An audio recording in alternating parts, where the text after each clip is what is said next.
¿Qué relación podría existir entre un pastor evangélico, oriundo de la Inglaterra del siglo XVIII, y los denominados padres de la Iglesia? Aparentemente nada, ya que usualmente comprendemos al metodismo como un movimiento protestante contrario a toda forma o influencia católico-romana. Sin embargo, ambas afirmaciones son erróneas. Primero, porque el metodismo no es una iglesia protestante, pues no nace en el siglo XVI en protesta del catolicismo, sino que ve la luz como un movimiento de renovación espiritual dentro del seno de la iglesia protestante anglicana del siglo XVIII. La segunda precisión vendrá ahora con respecto a los padres de la iglesia. Con bastante frecuencia, la mayor parte del mundo evangélico solemos relacionar padres de la iglesia con santos, luego santos con veneración y luego esta última, inevitablemente con idolatría y catolicismo, de manera que sin darnos cuenta, tejemos una relación directa entre los padres de la Iglesia y la antigüedad cristiana con la idolatría y el catolicismo romano. Esto, sin embargo, está muy lejos de ser así. Primero, porque no debemos ver el legado de los padres de la Iglesia como un elemento o valor exclusivo de la catolicidad romana, y en segundo lugar, porque reducirlos a mediadores de milagros idolátricos es un error garrafal enorme cuando los testimonios y los escritos de estos personajes tienen hoy todavía mucho que decirnos y mucho que inspirarnos. Esto sin duda lo supo y lo compartió John Wesley, quien encontró en el legado de los padres de la Iglesia un elemento muy valioso de la tradición cristiana para dar forma y desarrollar el movimiento llamado metodista. Al respecto de este tema, sobresale el valioso esfuerzo de trabajo, de estudio y de investigación que nuestro hermano el Dr. Ted Campbell ha desarrollado para ayudar a concientizar a los metodistas de hoy acerca del gran aporte que representa la antigüedad cristiana en la vida espiritual con identidad wesleyana. Para comprender mejor todo este tema, partamos de dos sencillas preguntas. ¿Qué es la tradición y qué lugar ocupa en la reflexión teológica metodista? Como metodistas, afirmamos tener 4 fuentes teológicas, que son las bases y los principios que sostienen cada una de nuestras doctrinas prominentes y cada uno de nuestros artículos de fe: la Biblia, la razón, la tradición y la experiencia validan a nuestra fe cristiana y a nuestra identidad doctrinal. Así pues, la tradición ocupa un lugar privilegiado en nuestra forma de comprender a Dios, a Jesucristo, al Espíritu Santo y a la salvación que tenemos en Jesús. Pero ahora entonces, ¿qué entendemos por tradición? Muchas congregaciones con identidad evangélica, que retienen la experiencia como un elemento invaluable de identidad cristiana, a menudo ven peleadas a la tradición con la experiencia. Para muchos, la tradición es sinónimo de error, cadenas que anclan a la iglesia a un pasado turbio de equivocaciones y desviaciones constantes. Con frecuencia, cuando un metodista piensa en tradición, no piensa lamentablemente en el credo apostólico impreso en las últimas páginas de su himnario, en las lindas luces de un culto celebrado en su congregación la noche de un 24 de diciembre, ni en su participación al sacramento de la Cena del Señor cada primer domingo del mes. No todo el pasado fue malo, ni todo el pasado es obsoleto para la Iglesia en nuestro presente. Eso lo sabe bien la tradición, pues la tradición es la memoria de nuestra Iglesia, una herencia histórica del recuerdo de quienes nos antecedieron en la vida cristiana, un tesoro que además podemos elegir, pues hemos de decir que no recogemos todo el pasado, sino solo aquello que nos es indispensable para reafirmar nuestra identidad en estos tiempos. Así es como escogemos selectivamente, de entre el amplio pasado de nuestra Iglesia, aquello que conservamos para inspirar, junto a las Sagradas Escrituras, una vida espiritual que conozca más plenamente a Dios y se perfeccione en Él. Precisamente por esa relación que guarda la tradición con las Escrituras, se hace necesario que la sepamos ubicar como un elemento bíblico positivo para la vida cristiana. El concepto de tradición proviene de una palabra con 2 orígenes. Por un lado, el término latino tradere, que fue muy empleado por la cultura romana, y por otro lado, está el término griego paradosis, que usualmente se emplea en el idioma original de los escritos bíblicos que componen el Nuevo Testamento para designar aquello que es legado o retenido en la Iglesia, ya sea que fuera algo negativo o algo positivo. De todos los escritores del Nuevo Testamento, es Pablo quien más emplea esta palabra, aunque también los evangelios la utilizan. Pablo la usa en el paradójicamente tradicional pasaje que todos toman para rechazar la tradición. En Colosenses 2:8, Pablo emplea el término paradosis para designar negativamente un tipo de tradición al que él llama la tradición de los hombres, que es un elemento negativo para la Iglesia que debía dejar de retener. Pero también Pablo usa constantemente esta palabra para referirse positivamente a la tradición cristiana que él comparte y lega a las iglesias de Corinto y Tesalónica. Aunque nuestra traducción bíblica más empleada utilice el término doctrina, instrucción o enseñanza para traducir paradosis, segunda de Tesalonicenses 2:15, nos permite saber que Pablo hacía llamados a que la iglesia se mantuviera firme y aferrada a las tradiciones de fe cristiana que él les había enseñado. A tal grado Pablo estima la tradición de la fe cristiana que más adelante en el capítulo 3, versículo 6, hace un llamado a la congregación a separar a quien no se mantenga en esta tradición. Pero ¿cuál es esa tradición que tanto exhorta Pablo a conservar?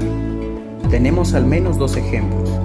La tradición de fe cristiana más importante para Pablo está legada en los primeros 4 versículos del capítulo 15 de la primera carta a los Corintios: que Cristo fue muerto por nuestros pecados, conforme a las Escrituras, que fue sepultado y que resucitó al tercer día, conforme a las Escrituras.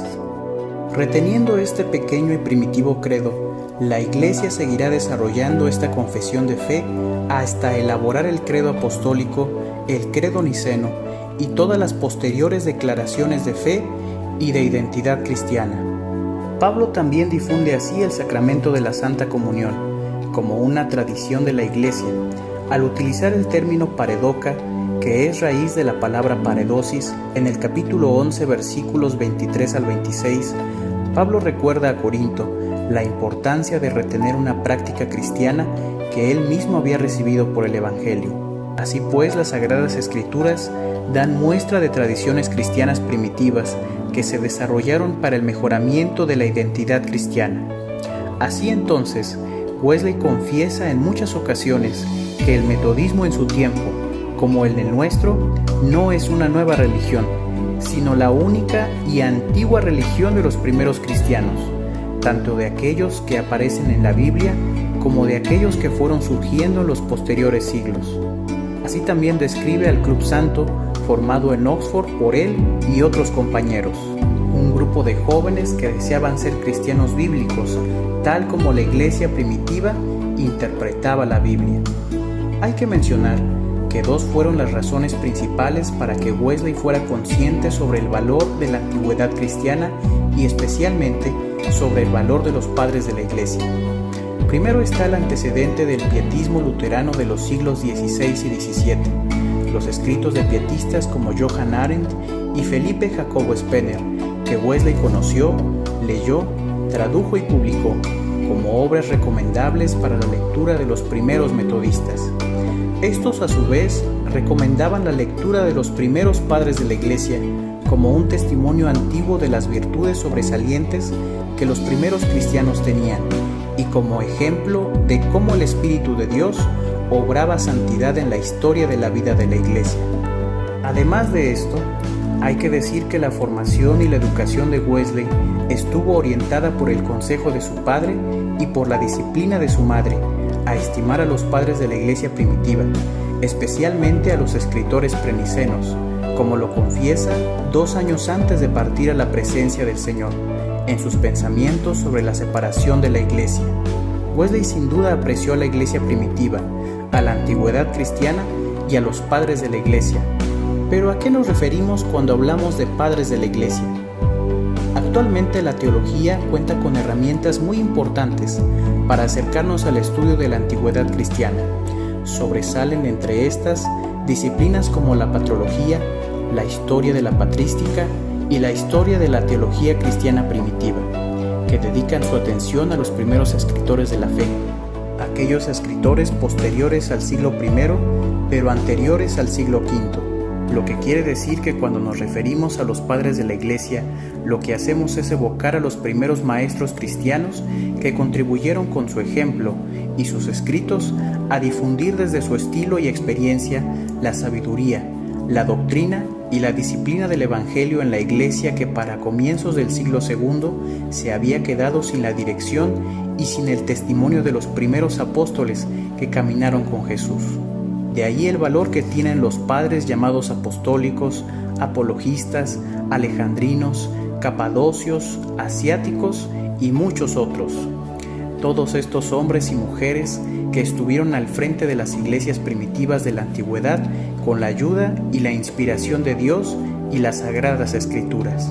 Sin embargo, el número de estos es muy grande, pues hay que decir alegremente que a pesar de los martirios y las persecuciones, el Espíritu de Dios se movió en los corazones de tantos hombres y mujeres que entregaron no solo su pluma, sino también su vida entera al servicio del Señor. Al ser tantos, se vuelve complicado entonces que de todos nos ocupemos. Por eso, de entre la gran diversidad de escritores y escritoras que hubieron en el siglo II hasta el siglo IV, destacaremos solo aquellos a quien Wesley más prestó atención para estudiar y seguir en la meta de la perfección cristiana. Por eso partiremos de sus obras, para conocer su opinión y así identificar a los padres de la Iglesia de quienes Wesley echó mano para configurar parte de la identidad del movimiento metodista. Aunque hay muchas menciones de Wesley sobre los padres de la Iglesia, por el momento vamos a referirnos únicamente a dos. A la edad de sus 52 años, Wesley redactó una exhortación a los ministros del Evangelio, titulada Un llamado a los clérigos. En este escrito, Wesley intenta, entre otras cosas, persuadir de buena fe a los valientes hombres de Dios a buscar complementar y perfeccionar su formación y su vida espiritual con la lectura de los venerables padres de la Iglesia. En este pequeño fragmento, Wesley describe a 8 escritores de la antigüedad. 21 años más tarde, un anciano Wesley que se encontraba predicando en City Road con motivo de agradecer a Dios por la oportunidad de poner los cimientos de una nueva capilla, agregó 4 nuevos padres posnicenos a la lista anteriormente dicha. Estas dos menciones nos permiten conocer quiénes fueron a criterio de John Wesley los padres de la Iglesia más influyentes para el movimiento metodista, una religión que Wesley afirmaba era la misma que tuvieron los padres de la Iglesia. 12 son los escritores de la antigüedad cristiana que Wesley más valoraba: 3 padres apostólicos, un apologista, 2 alejandrinos, 2 cartaginenses, un capadocio, un antioqueno y 2 padres del desierto. Parece que de entre los prolíficos escritores del siglo II, Wesley tuvo una acentuada preferencia por la carta de Clemente Romano a los Corintios, por la carta de Ignacio de Antioquía a los Efesios, por la carta de Policarpo a los Filipenses y por las apologías de Justino. A tal grado Wesley valoró a los padres apostólicos que incluso se animó a traducir en 1749 los manuscritos de estos textos en latín y en griego al inglés. Estas obras integraron el primer volumen de su famosa recopilación de textos selectos cristianos, titulada Biblioteca Cristiana. De entre los escritores cristianos del siglo III, Wesley tuvo predilección por las escuelas de pensamiento africanas, Cartago y Alejandría. Fue gracias al Clemente Alejandrino que Wesley se inspiró para desarrollar su visión sobre la perfección cristiana. En 1739, Wesley leyó más profundamente a este pensador africano y como resultado escribió un poema sobre Clemente y la perfección cristiana. Y también para este año redactó su famosísima obra titulada El carácter de un metodista, basándose en el 7º libro del Estromata de Clemente, un mosaico de teología sobre el carácter cristiano, o al menos así lo plasmaría en su diario 28 años después. La lectura de los escritos legados por el discípulo de Clemente también lo marcarían. especialmente el énfasis que Orígenes concedía al libre albedrío y a la lectura alegórica espiritual de muchos pasajes del Antiguo Testamento y del libro de Juan. Tertuliano fue un eminente cristiano del que Wesley se fió para conocer el estado de la Iglesia en el siglo II, más que del propio Eusebio, a quien probablemente descartó como historiador por su marcado apoyo a Constantino. No menos valor histórico, Wesley concedió a los informes proporcionados por las cartas de su discípulo Cipriano, a quien Wesley estimó con el nombre de un testigo intachable. Mayor atención pone Wesley en los escritores asiáticos del siglo IV. Las homilías del gran predicador Juan Boca de Oro, el único padre de la iglesia de Antioquía, inspira los sermones de Wesley sobre la vida cristiana. Y lo mismo hacen los capadocios Basilio y su hermano Gregorio, para inspirar las bases teológicas de su doctrina de la santidad. Sin embargo, la más grande sorpresa la tenemos al encontrarnos con la mención de dos anacroretas del desierto. Los también llamados padres del yelmo sin duda inspiraron más allá de la teología la vida espiritual que John Wesley tanto anhelaba ver reflejada en el pueblo llamado metodista. Efrén, el monje de Siria, inspiró con sus escritos y sus sermones la vida espiritual ascética, libre de vicios que John promovía entre los metodistas ingleses. Wesley por eso le da a Efrén el título del hombre del corazón quebrado, en una clara alusión a la espiritualidad humilde del padre sirio, en contraste con la pomposa teología cristiana del imperio de Constantino. Macario, sin embargo, resulta ser el padre de la iglesia que más influyó en la espiritualidad wesleyana. Las homilías de Macario son tan importantes para la vida cristiana que Wesley tradujo también 22 de esos sermones para completar el primer tomo de su biblioteca cristiana junto a los padres apostólicos.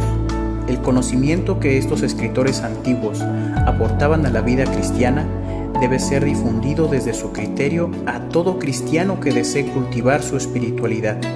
Wesley hace grandes citas de las homilías de Macario en sus sermones. Pero ¿dónde deja Wesley a los padres de la iglesia más populares? ¿Dónde es posible encontrar una mención de los padres de Occidente como Jerónimo y Agustín? Es verdad que Wesley no valoraba tanto la tradición del Occidente cristiano como sí lo hizo con el Oriente cristiano antiguo, pero a pesar de todo, es posible encontrarnos con una pequeña mención de los padres de Occidente.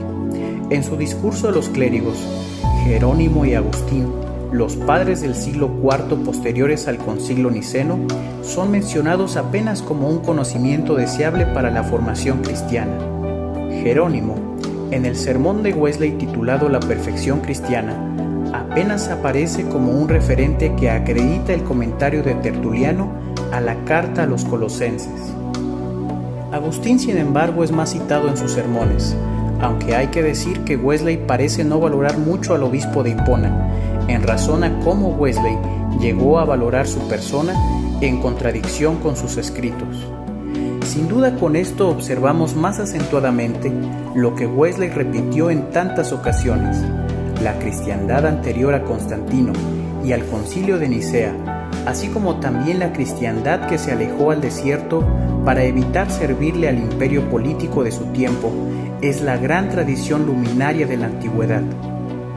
Un buen ejemplo de esta valoración que Wesley tenía sobre Constantino la hallamos en su sermón titulado Los signos de los tiempos.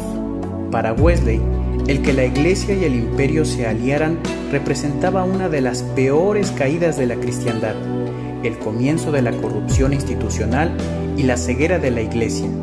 El intento de aliar al César y a Cristo no era ni deseable ni posible para predicar el verdadero evangelio.